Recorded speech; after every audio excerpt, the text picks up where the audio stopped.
સુગંધી ફૂલડાની શોભા, મારા વાલાજીની શોભા. ફૂલડાની શોભા, મારા વાલાજીની શોભા. સુગંધી ફૂલડાની શોભા, મારા વાલાજીની શોભા.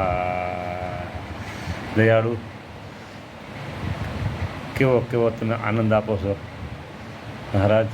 આવો આવો આનંદ જે સેવકને તમે આપો છો ને મહારાજ, એવો જ આનંદ તમે દર્શન કરનારા તમામ ભક્તોને મહારાજ, આપણે એન કેન પ્રકારે તમામ ભક્તોને તમારી મૂર્તિના સુખમાં રાખવા અને તમારી મૂર્તિનું સુખ આવે, આ લોકમાં સુખી થાય, પરલોકમાં સુખી થાય. આપણા તમામ ભક્તોને મહારાજ એવા આશીર્વાદ વરસાવ